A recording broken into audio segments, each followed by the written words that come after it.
Então,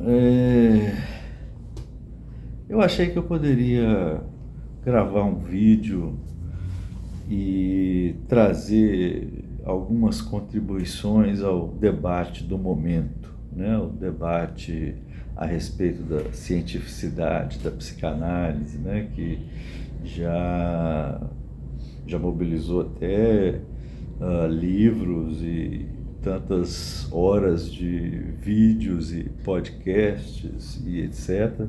Esse debate, ele, se é que a gente pode chamar isso de um debate, né? Mas enfim, essa questão, ela está longe de ser nova, né? Ela já se fazia presente desde as origens da psicanálise, mas eu me lembro que no início da década de 90, né, quando eu entrei na faculdade de psicologia, isso foi quase ao mesmo tempo em que se lançava o Prozac, né, que hoje a gente chama de fluoxetina, é o nome do princípio ativo, né, e na época desse lançamento do Prozac, era capas de revistas de circulação nacional, que nessa época pelo menos tinham muito mais prestígio do que tem hoje, né? Revistas tipo Veja,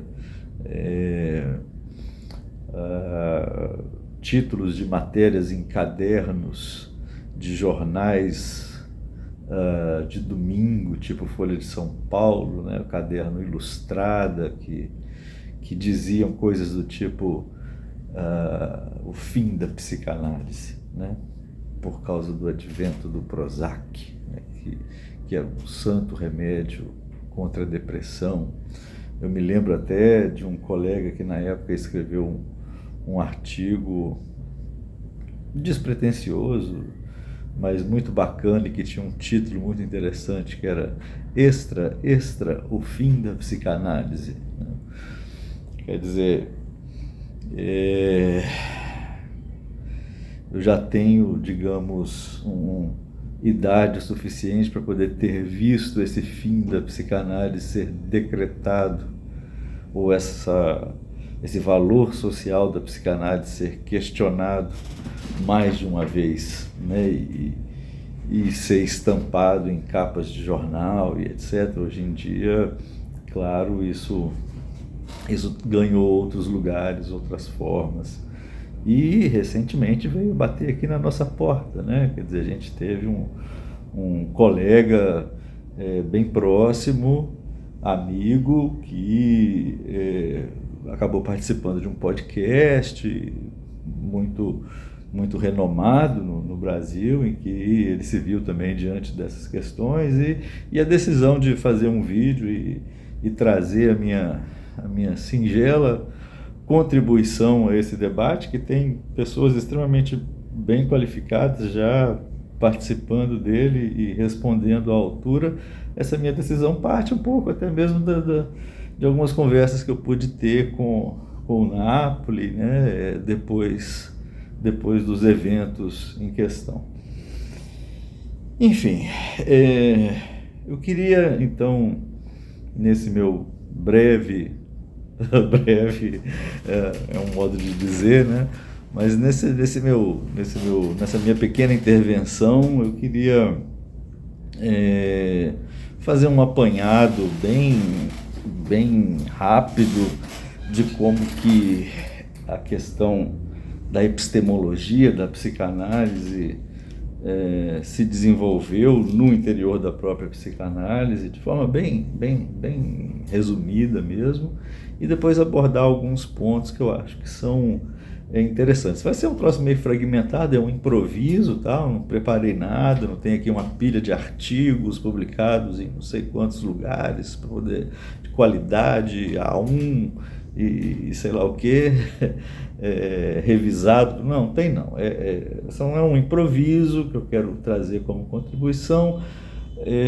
Um improviso, evidentemente, fundamentado numa certa experiência de estudo, numa certa experiência de leitura, que eu não vou indicar as fontes, porque eu não vou me dar esse trabalho, tá certo?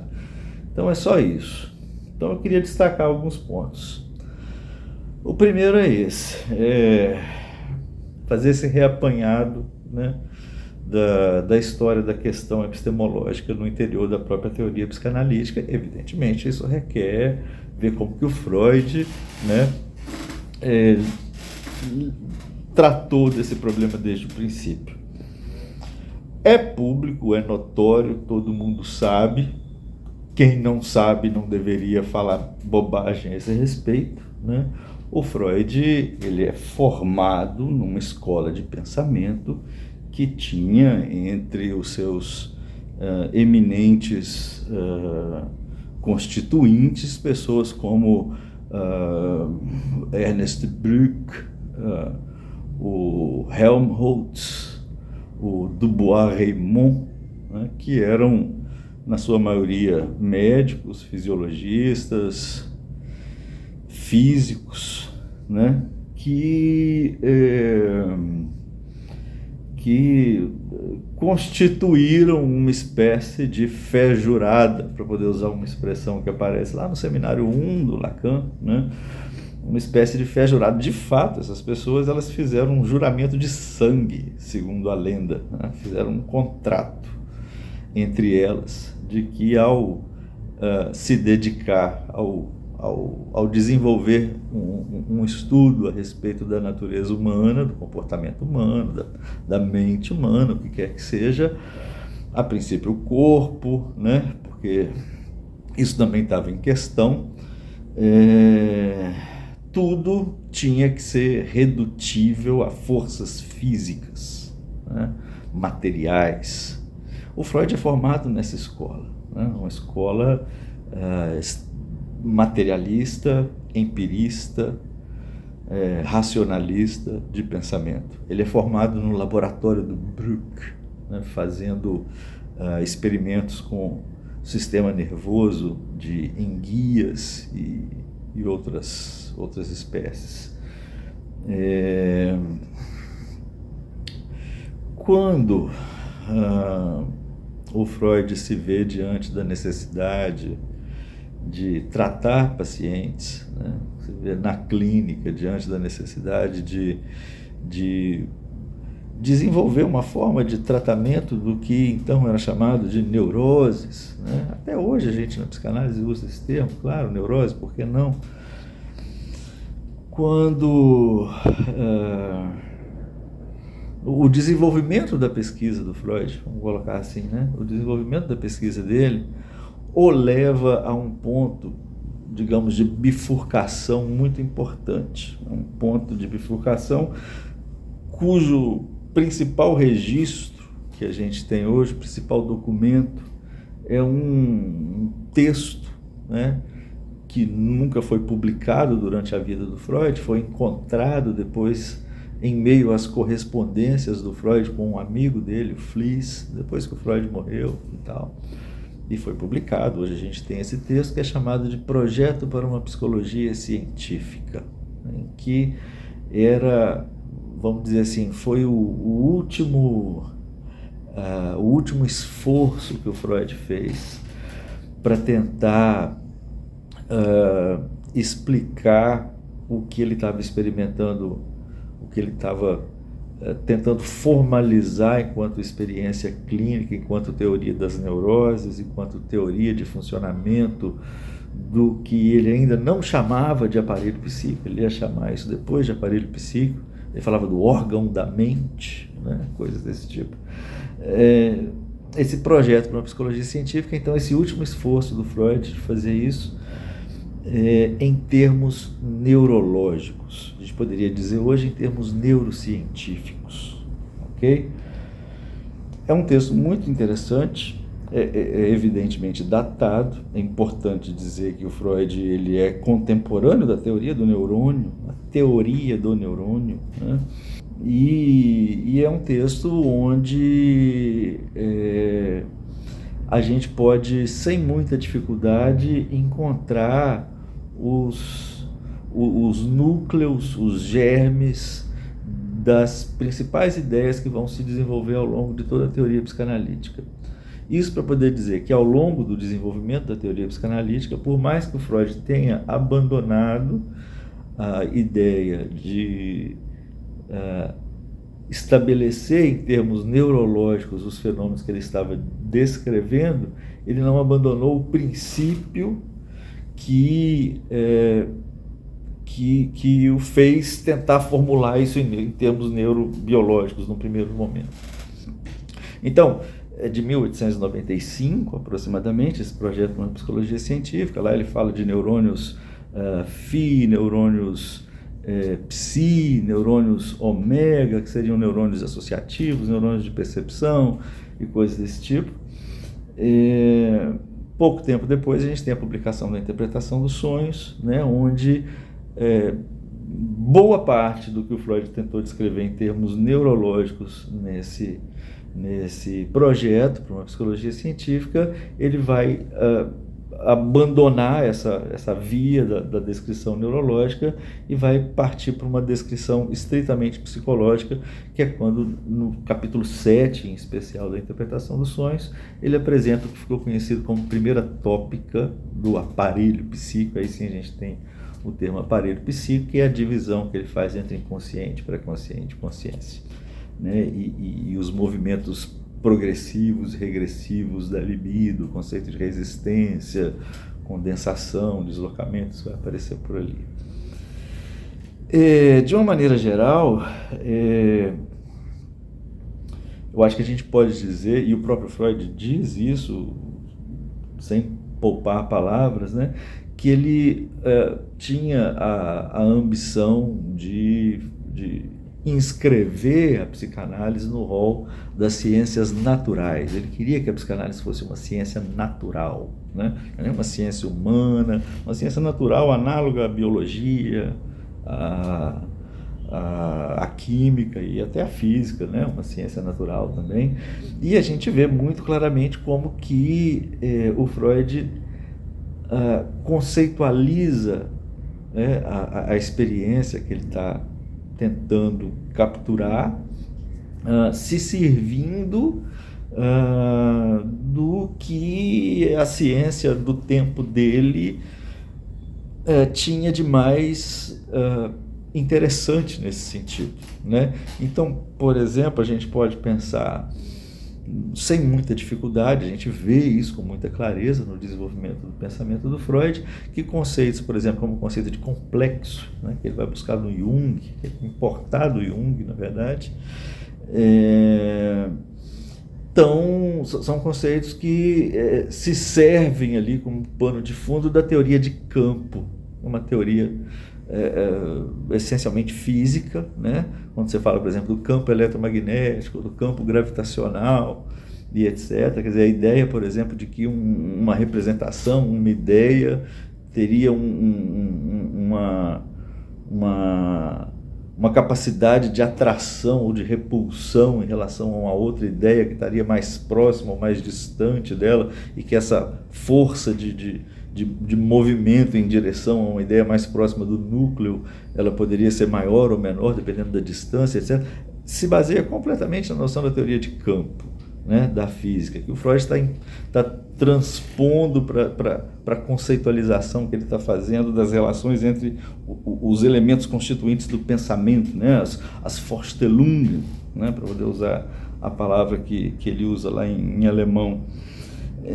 A gente vê, por exemplo, que ele vai buscar na termodinâmica, né, o conceito de energia, né, um conceito que a própria física tem bastante dificuldade com ele, do ponto de vista da própria conceitualização, não tanto da operacionalização matemática, do conceito é muito mais fácil, né, do tratamento prático do que uma definição, uma captura conceitual muito clara do que é que seja, mas enfim, ele vai buscar esse conceito de energia porque ele precisava estabelecer equivalências, né? Ele precisava de alguma forma formalizar teoricamente o fato de que uma coisa poderia equivaler a outra, né? Então, se uma coisa poderia equivaler a outra, é porque uma certa quantidade de alguma coisa que estava num lugar se deslocou para outro lugar. O conceito de energia apareceu para o Freud aí como essencial para poder entender esse tipo de de metabolismo mental que ele estava tentando descrever, sem falar dos princípios de constância e outros termos, né, que vão ter suas relações com a homeostase, com a entropia e coisas desse tipo. Então, Freud, ao longo do desenvolvimento da teoria dele, ele vai tentar, digamos, dar um suporte epistemológico científico para o pensamento dele, incorporando essa forma de pensamento científico, algumas ideias, alguns conceitos, na sua forma da ciência da época dele, que ainda vale, evidentemente, mas era o que estava na crista da onda, né? A locomotiva, a máquina a vapor e etc. Ele importa esse estilo de pensamento, essa forma de organizar a teoria, né? E é sempre muito citado, sempre recorre-se muito a esse fato do Freud ter dito numa conferência, em algum momento, que ele acreditava que no futuro, né, boa parte daquilo que ele estava tentando descrever em termos psicológicos seria descrito em termos neurológicos. Se teria conhecimento neurobiológico suficiente para poder fazer essas descrições em termos neurobiológicos. Isso é sempre muito citado, né, para poder mostrar como que o Freud, até o final, manteve essa ideia de que a psicanálise poderia, né, se inscrever entre as ciências naturais e principalmente pela via da neurociência. Então, eu vou destacar dois momentos. Vou destacar o momento Freud e vou destacar agora o momento Lacan, né? Claro, existem outras formas de se pensar a epistemologia no interior da psicanálise. Eu estou destacando esses dois porque eu acho que esses dois são os mais importantes, evidentemente. Quando o Lacan entra em cena, de uma forma mais incisiva, 10, 15 anos depois da morte do Freud, aproximadamente, eu acho que não seria injusto dizer que o que o Lacan faz é uma grande reforma epistemológica da psicanálise, né? Uma psicanálise cujas ideias tentavam se sustentar, se fundamentar numa forma que reproduzia a ciência natural, biológica, termodinâmica e etc., do princípio do século. O Lacan tenta fazer, eu costumo dizer, uma espécie de transplante de cabeça, né? Alguns de vocês talvez já tenham ouvido falar, né, de certas propostas cirúrgicas que já surgiram por aí, de se fazer transplante de cabeça. A pessoa fala-se transplante de corpo, às vezes transplante de cabeça, mas enfim. A pessoa, por exemplo, sofreu um acidente, perdeu a mobilidade do pescoço para baixo, teve uma outra pessoa ali que morreu, o corpo dela está boa, a gente vai tirar a cabeça de um, colocar no corpo do outro e tal. Independentemente do que se possa pensar a respeito desse tipo de procedimento cirúrgico, metaforicamente, o que eu costumo pensar a respeito da intervenção do Lacan na releitura que ele faz do Freud tem muito a ver com isso. Eu acho que o Lacan faz uma espécie de transplante de cabeça, né? Ele tenta, a meu ver, capturar na teoria o essencial, o importante da descoberta do Freud e alterar o fundamento, o suporte epistemológico dessas ideias. E essa alteração desse suporte, a gente pode destacar também algumas etapas ao longo do pensamento do Lacan. Num primeiro momento, é a parte mais famosa, né, do inconsciente estruturado como uma linguagem, etc. O Lacan vai se valer da linguística, do estruturalismo, da ideia de significante, de significado, e do conceito de estrutura, como ele estava sendo elaborado no interior da antropologia estrutural, do Levi-Strauss, etc., para reler certas coisas do Freud. Então, por exemplo, condensação e deslocamento se tornam figuras de linguagem, metáfora e metonímia, né? O inconsciente estruturado como uma linguagem é um inconsciente que fala, né? E que fala como se fala, né? Usando figuras de linguagem e etc. Isso, num primeiro momento, é o Lacan mais famoso, né? O Lacan até, sei lá, aproximadamente seminário 8, 7, por ali, né? O Lacan, das formações do inconsciente, relendo os xistes e sua relação com o inconsciente, a psicopatologia da vida cotidiana, a interpretação dos sonhos, etc. Mas no meio do Lacan para frente, a gente vê ele se aproximar mais de outras disciplinas, em especial a lógica, a topologia, a matemática, né? Que é um outro caminho, né? Ele chega nisso a partir da linguística, né? E não deixa de desenvolver toda uma epistemologia mesmo, em que a própria lógica se mostra como um dispositivo de manipulação dos significantes e etc. Enfim, quer dizer, nesse transplante, né, nessa espécie de reforma epistemológica, então, o Lacan meio que abre mão, né, dessa ideia de uma fundamentação neurobiológica para as descobertas freudianas, né, e busca uma fundamentação que se aproxima mais da abstração lógica mesmo, do formalismo lógico e da matemática, em especial uma área da matemática, duas áreas da matemática, na verdade é uma área, né? Uma delas é a especialização da outra, que é a topologia. No interior da topologia, a teoria dos nós. Então, o Lacan caminha nessa direção. Isso faz o Lacan ser um pouco difícil para muita gente, e é mesmo, né? Porque esse negócio de matemática não é mole, mas o Lacan vai por aí, né? Então, a gente tem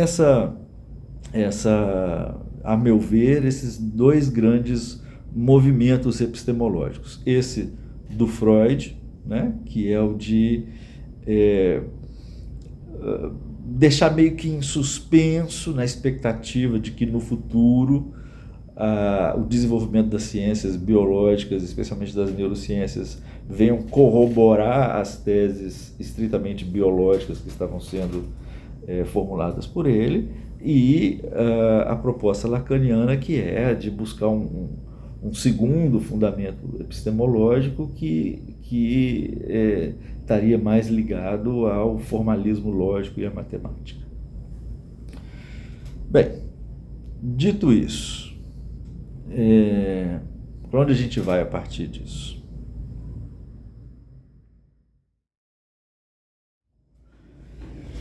Eu acho que a psicologia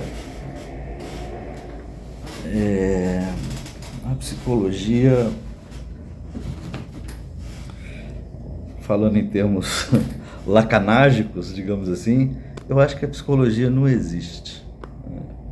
A psicologia é uma grande ficção. Se a gente for olhar para a história desse negócio, a gente vê que a psicologia, ou o que quer que tenha sido assim chamado ao longo da história do pensamento humano,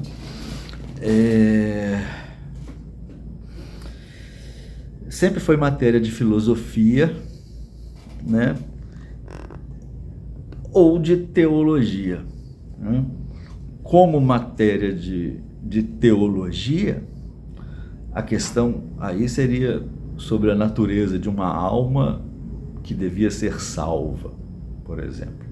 É curioso, tem muita coisa interessante, por exemplo.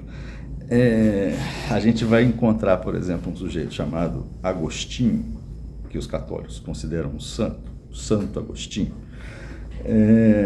escrevendo numa obra dele chamada As Confissões, escrevendo alguma coisa parecida com o seguinte: Se Deus é três, o dogma da Trindade, né? Então aquilo que no homem, que é a imagem e semelhança de Deus, aquilo que é mais a imagem e semelhança de Deus, de tudo que há no homem, é a alma do homem. Então essa alma, ela também tem que ser trinitária de alguma forma, para poder respeitar a correlação com a semelhança divina, né, que Deus é três. E essa alma trinitária, ele vai dizer, se não me falha a memória, alguma coisa mais ou menos assim, olha, é a razão, a memória e a motivação, o sentimento, seriam essas três características da alma, né? E é muito doido, né, que a gente vê... Isso se torna, digamos, a psicologia do senso comum, né? E essa psicologia do senso comum que, volta e meia, a gente vai encontrar como sendo a luz que orienta a pesquisa neurocientífica. Aí você vê o neurocientista procurando memória no cérebro, procurando razão, procurando emoção no cérebro. Essas coisas têm que estar lá, isso existe. Porque ele não sabe, mas é porque o Agostinho fez essa correlação com a Trindade. No campo da filosofia, a preocupação psicológica, ela sempre teve mais voltada ao pensamento epistemológico, né?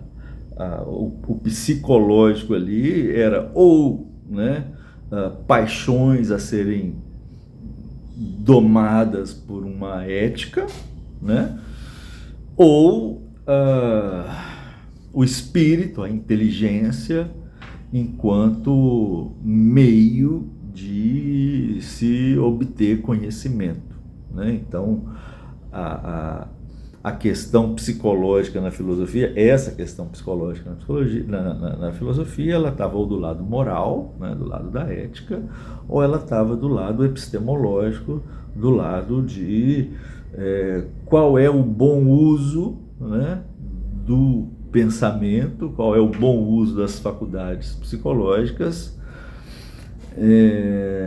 para que se saiba alguma coisa, né?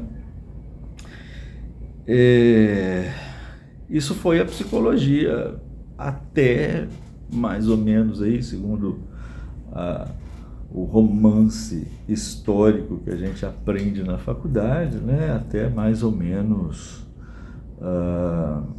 Descartes, talvez, fazendo aquela distinção entre a coisa extensa e a coisa pensante, né? O mundo material e o mundo psicológico, um deles sendo objeto da ciência natural e outro sendo objeto da teologia, né? E da filosofia, mas principalmente a partir dessa ideia de fazer a psicologia ser uma ciência, né? Coisa que normalmente se estabelece ali mais ou menos com o tal do Wundt e o seu laboratório de associacionismo, mas também tinha outras figuras ali mais ou menos da mesma época, da mesma leva, né? O Fechner também foi uma influência forte no Freud, Franz Brentano e outras figuras, William James, né? Com o pragmatismo nos Estados Unidos e tal. William James, que inclusive morre dizendo que a psicologia é uma ciência impossível, né? Ou é impossível como ciência, né? Então eu digo que a psicologia não existe, né? Que a psicologia é uma grande ficção, porque particularmente eu acho que a psicologia é uma ciência passageira, é uma gambiarra da nossa época, para poder tentar dar conta de certas questões que parece que se ofereceu assim como solução em um determinado momento e tal, mas a menos que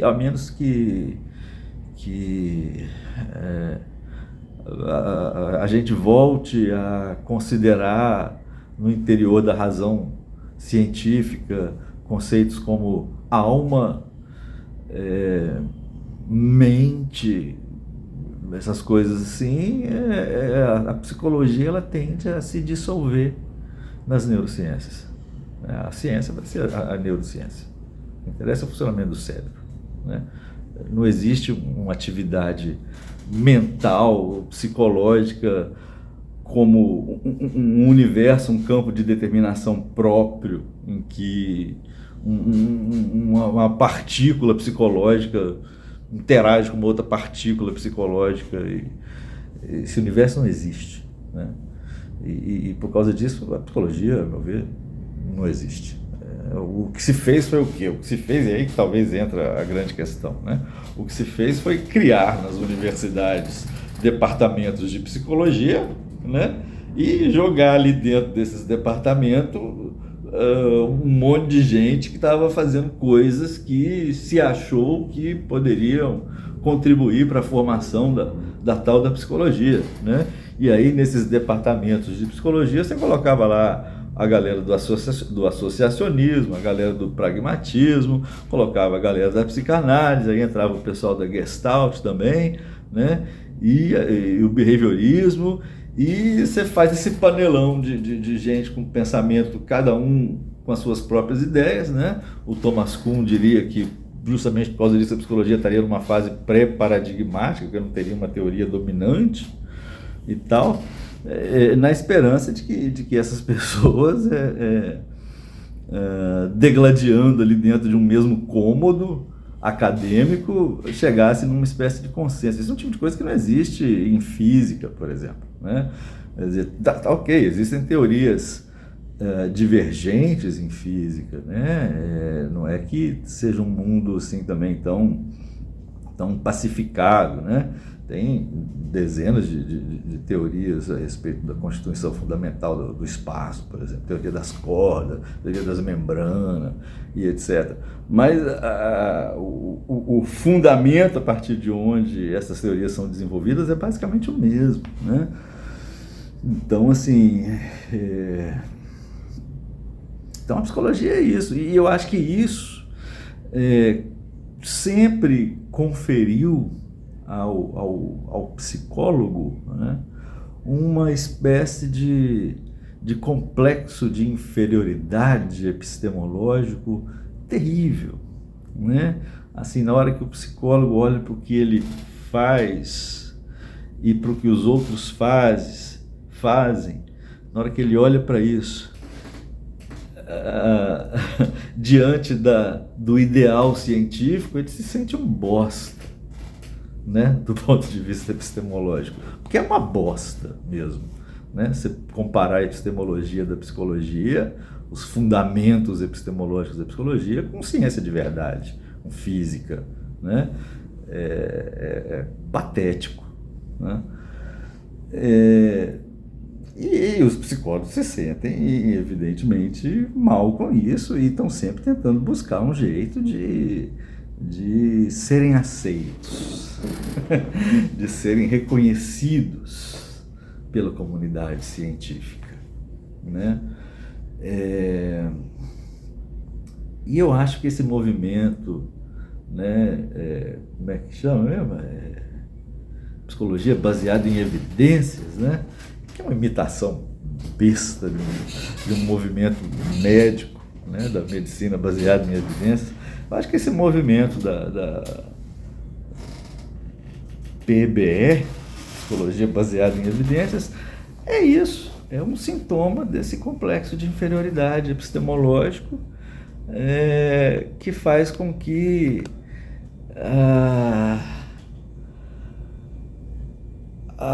esses psicólogos se imponham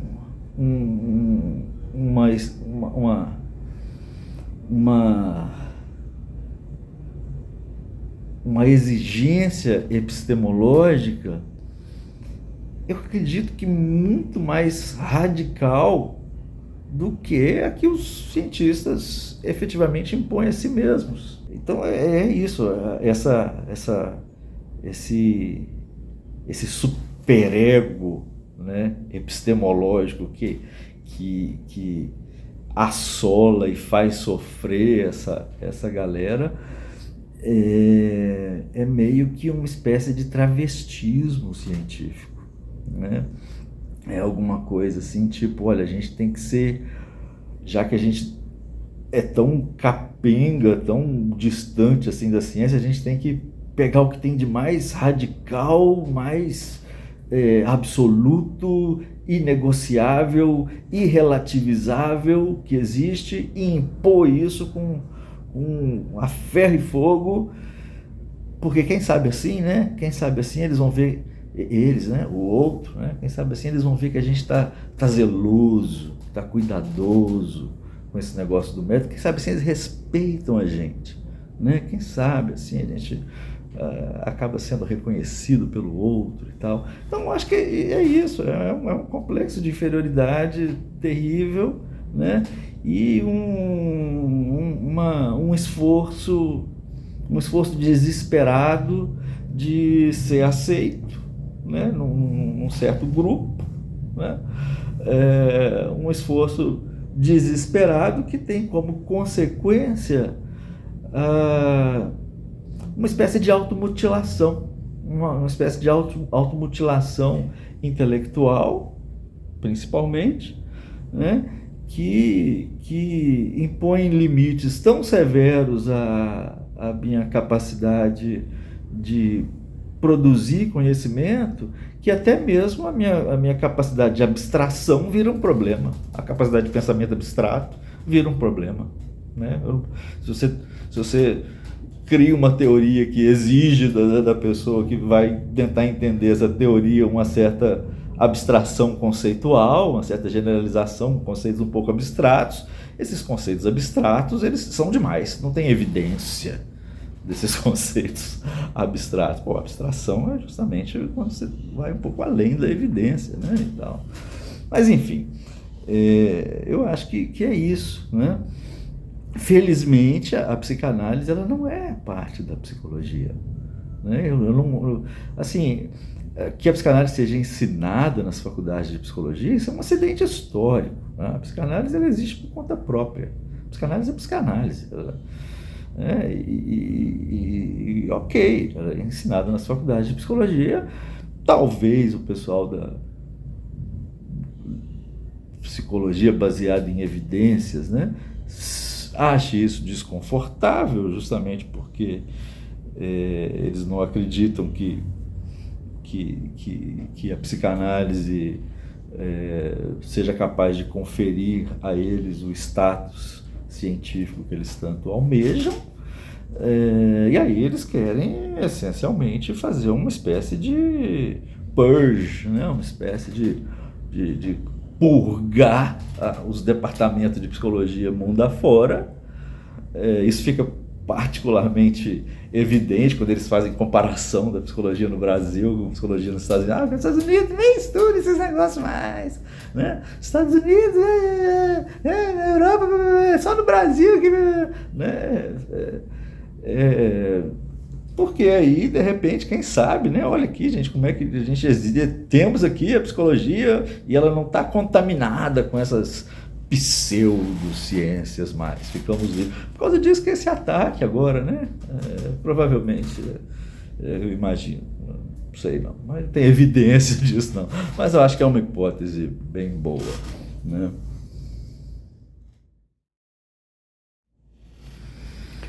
E por trás disso tudo, né, eu acho que a gente não pode também, como psicanalistas, uma vez que a gente está sendo chamado para o debate, né, a gente não pode deixar de notar traços bem relevantes de uma neurose obsessiva, sabe? Aquela essa essa essa tentativa de produzir o completo, né? De produzir o sem furo, totalizante, né? Nesse esforço de constituir esse outro não castrado, né? De produzir um conhecimento sem furo, né? Na própria duelo fálico, né? Da competição e dos testes e etc.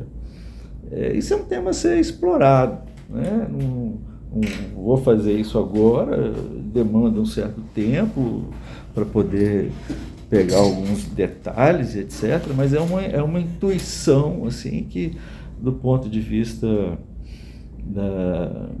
diagnóstico, assim, uma certa orientação diagnóstica para esse debate, seria interessante que um psicanalista também tivesse, né? Parece que tem isso aí uma preocupação, ao mesmo tempo uma mestria e uma servidão, né? Muito obsessivas, né? Que a gente tem que ver o que está pegando nesse caso, né? E talvez até pensar uma forma de intervir por aí, né? É curioso, assim, né? Esse talvez seja um traço assim, já mais visível, né? Que assim como o obsessivo falha, né, tragicamente na sua tentativa de produzir essa completude perfeita e sem furo, né? E ele falha justamente nesse restinho, né, do sintoma que fica ali, às vezes a gente pode chamar de toque e tal, mas enfim, essa falha, né?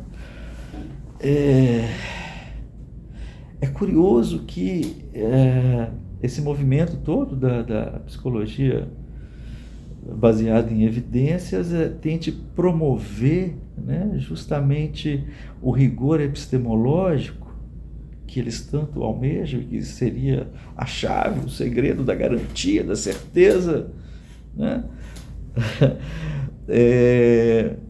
Tentam promover isso através desses instrumentos, como eles dizem, né? Essas escalas.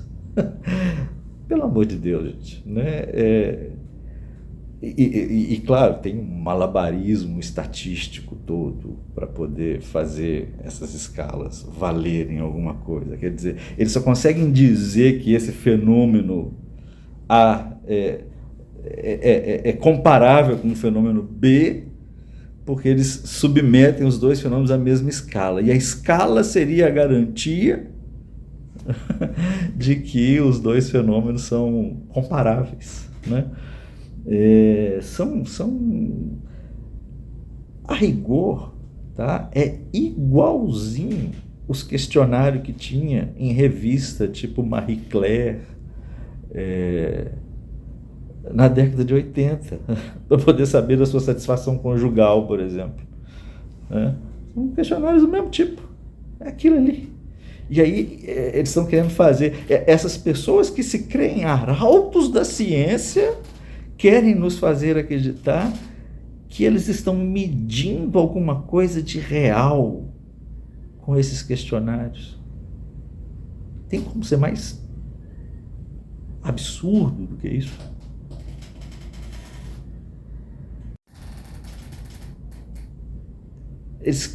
É isso que eles estão chamando de ciência.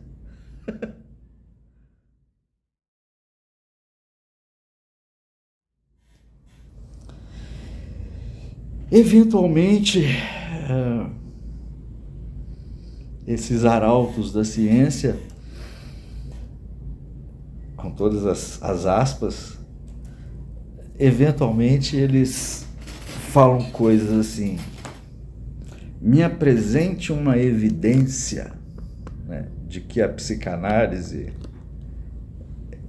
faz o que ela se propõe a fazer, de que a psicanálise descreve fenômenos que são verdadeiros, e etc.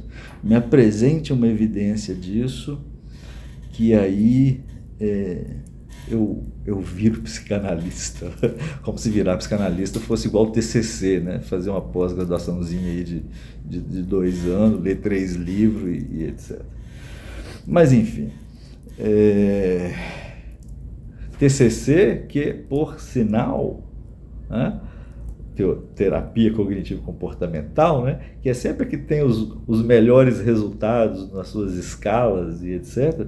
Terapia cognitivo-comportamental, que por sua vez deriva da psicanálise, Eles não gostam disso, não.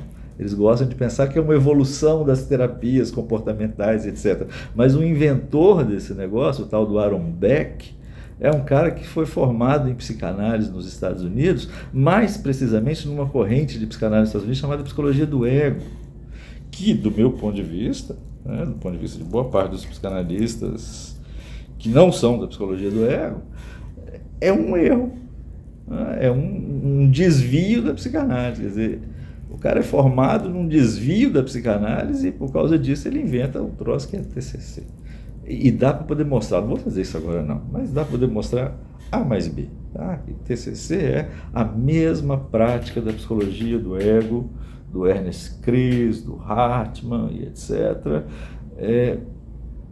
travestida com uma outra linguagem. Né? Não sei, eu acho que os behavioristas que migraram para a TCC vão ficar tristes de saber disso, né? Que eles migraram para uma espécie de subproduto da psicanálise. Mas, enfim, esses arautos da ciência, eles dizem isso, né? Mostre-me uma evidência e tal. Mas eles não querem ver, né? Porque aí que tá, quer dizer, se o Galileu vira para mim e fala: porra, tem umas luas aí em volta de Júpiter. E eu falo: você é um besta, de onde você tirou isso? Ele fala: olha aqui pelo meu telescópio. Você precisa olhar pelo meu telescópio para você ver a evidência, né? Se você não olhar pelo telescópio, você não vai ver que tem lua em Júpiter, né?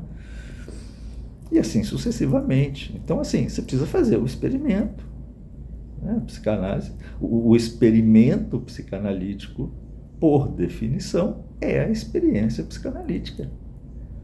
Se você quiser verificar se é verdadeiro o inconsciente, o recalque, a resistência, a transferência, a pulsão, o gozo, se você quiser verificar se essas coisas realmente existem, você precisa fazer o experimento que te coloca em posição de ver essas coisas. E o experimento que te coloca em posição para ver essas coisas chama psicanálise. Você precisa ir lá fazer a experiência. Não adianta você pensar que isso é um ponto, isso não é demonstrável em terceira pessoa, né? Eu estou me lembrando aqui do comentário que um psicanalista chamado Jacques Lamillère faz certa feita na introdução de um livro dele, em que ele conta que estava assistindo uma palestra, alguma coisa assim, e um professor de psicologia, sei lá o quê, ou alguma terapia dessas aí que brotam todo dia.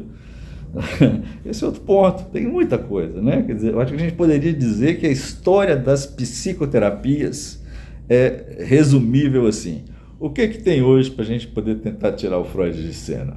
E aí brota terapia todo dia, vem, vai, só. Algumas duram um pouco mais, outras duram um pouco menos. O Millet está assistindo essa palestra e o cara faz o seguinte comentário: o dia que vocês colocarem um superego em cima da mesa, que eu puder medir e pesar, aí sim eu vou acreditar nesses conceitos psicanalíticos e tal. Aí depois que ele faz isso, ele vai continuar com a aula dele. Na aula dele, ele vai mostrar uma sessão de terapia desse tipo de filme americano, né? Que o aluno vai atender o paciente e o professor fica por trás do espelho falso assistindo o atendimento. Esse cara quer que mostre para ele um superego, né? Então, assim, não tem muito jeito de mostrar. Não tem. Não é o tipo de experimento que você possa estar fora dele. você tem que fazer esse experimento em você, para você poder ver. A convicção que você vai obter da, digamos, realidade dos fatos psicanalíticos, ela só pode ser produzida através do processo da experiência psicanalítica. Você pode até se convencer teoricamente, porque você achou coerente, consistente, etc., achar bacana, etc., mas o encontro direto com o fato, ele é via experiência psicanalítica, né?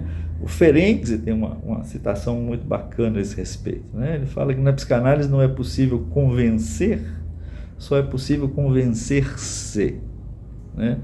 Então, de fato,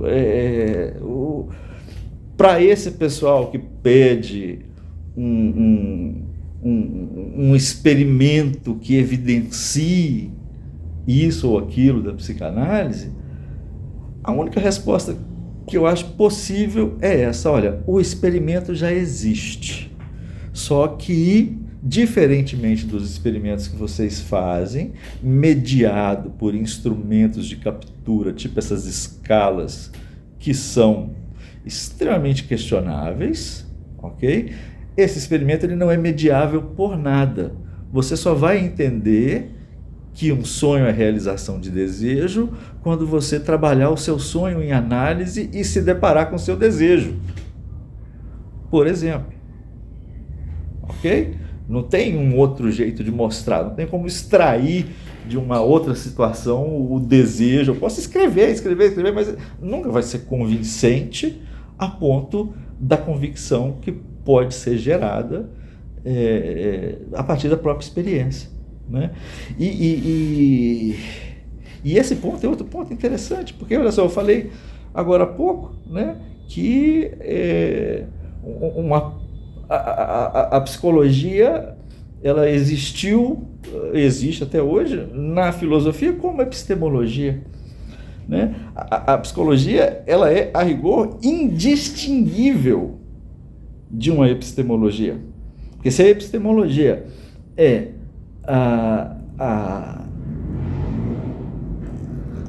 o destilamento, a destilação do aparelho conhecedor, esse aparelho conhecedor, em última instância, é o nosso cérebro, a nossa inteligência, e o que disso se transforma e se constitui a partir das nossas relações sociais. Enfim, esse aparelho conhecedor é, para poder usar os termos antigos, a mente humana. Então, assim, o questionamento epistemológico é essencialmente um questionamento psicológico, no final das contas.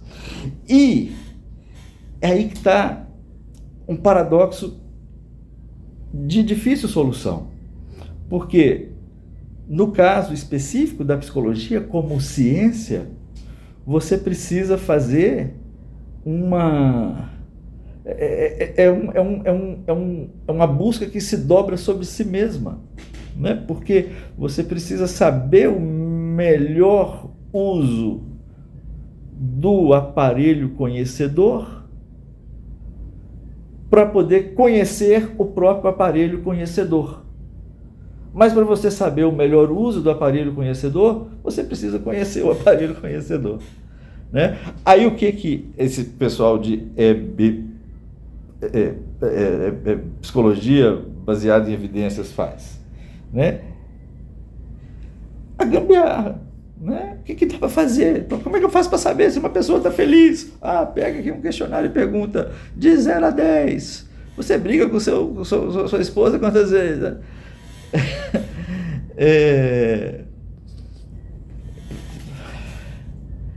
E tenta fazer, né, das respostas sempre completamente enviesadas. Você não tem nenhuma maneira, estatística nenhuma, de tratar essas respostas de forma a excluir qualquer tipo de ignorância que a pessoa pode ter a respeito de si mesma e de como ela responde a esses questionários, etc. E o que quer que seja. Não dá. dá para poder fazer umas médias, uns denominadores, mas mesmo assim, jamais a ponto de poder ser tratado como um instrumento nivelador a partir de onde eu posso pensar ter garantia de que eu estou efetivamente capturando algum fenômeno, que eu estou medindo e comparando alguma coisa real, e que eu posso dizer que isso aqui é mais do que ali, e que aqui é mais do que ontem, ou menos do que ontem, e etc, etc. De forma alguma. Então, a única forma que eu acredito que permite efetivamente uma pessoa experimentar alguma coisa no sentido de uma experiência pessoalmente, do ponto de vista do que se passa, né? A psicologia baseada em evidências, ela faz o corte epistemológico cá em cima, né? Ela parte do pressuposto de que esses instrumentos extremamente precários servem de nivelador, né? Para comparar diferentes experiências humanas e saber qual que é melhor, qual que é pior, qual que é mais eficaz, qual que é menos eficaz, e etc. Eles estão comparando a resposta de questionário de Marie Claire, no final das contas. E é isso, quer dizer, se a questão é fazer a experiência, você quer fazer o experimento, né? Então, submeta-se a uma análise. Tem aí um certo problema, né? Que estou vindo aqui fazer um experimento, uma análise porque eu quero fazer um experimento, mas isso não é demanda de análise, né? Começa por aí. Mas dá para tentar, né? A partir daí tentar transformar isso numa demanda de análise e tal. E pode ser que não dê match, né? Como se diz.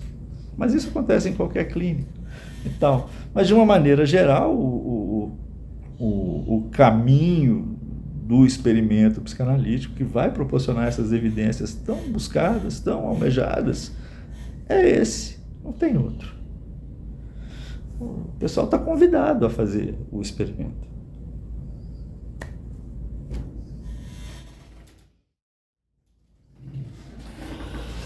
É isso. Peço desculpa pelo meu mau jeito, eu não sou muito habituado a esse universo de vídeos, por mais que eventualmente eu tente virar um youtuber e tal, mas, enfim, né? Mas é como eu falei no princípio, né? Ali eu estava até um pouco mais formal. Eu achei que algumas coisas precisavam ser ditas, né? Não pretendo com isso ter esgotado a questão, só acho que eu acho importante que a psicanálise responda a esse questionamento, né? Tente construir um debate. Existem pontes sendo trabalhadas aí pela via da neurociência, tem muita coisa, mas eu acho importante tentar fazer isso. O que eu não acho é que a psicanálise tenha que colocar o rabinho entre as pernas, como eles estão querendo. Entende? Muito pelo contrário, né?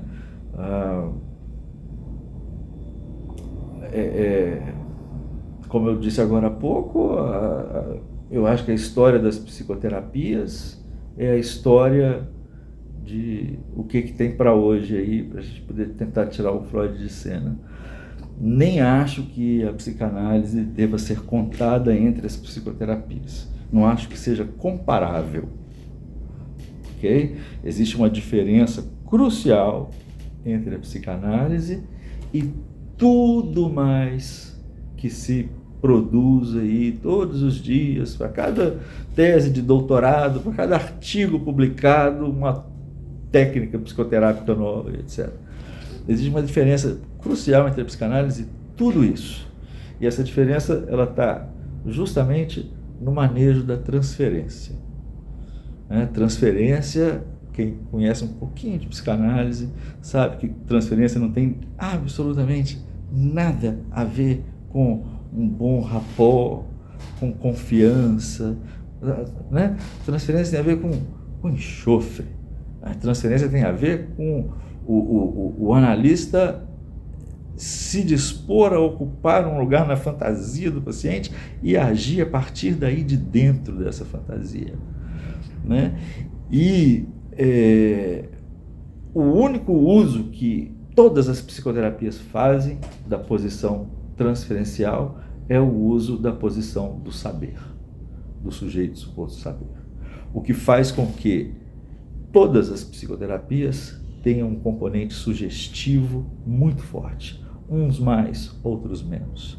Quer dizer, nada melhor para me investir dos louros do saber e daquele que tem o poder e o conhecimento de dizer o que é melhor para você, ainda que eu faça isso de forma muito discreta, evidentemente, do que me apresentar na nossa sociedade hoje como cientista, o investido do reconhecimento científico, né? Então esse investimento do reconhecimento científico, ele entra aí como uma pena de pavão, né? Para oferecer ao terapeuta, o que quer que seja, essa autoridade que ele precisa para que a terapêutica dele faça efeito. Algum efeito faz, claro, evidentemente, né? A psicanálise, ela tem um tratamento completamente diferente da transferência, né? É provavelmente a única, certamente eu acho que é a única a reconhecer essa função da transferência e a lidar com isso de uma maneira que não seja autoritária e sugestiva. Então, isso eu acho que diferencia a psicanálise de tudo mais que é chamado de psicoterapia.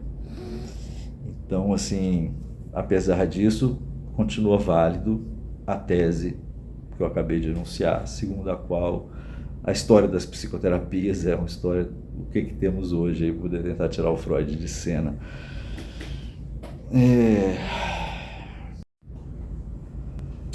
Bem, tá aí a minha pequena contribuição, ok? Se alguém ficou até aqui, quiser clicar aí no curtir, compartilhar e etc. Se não quiser também, beleza, não tem problema não, tá bom? Era só para poder mesmo não deixar passar algumas coisas, e é isso. Obrigado.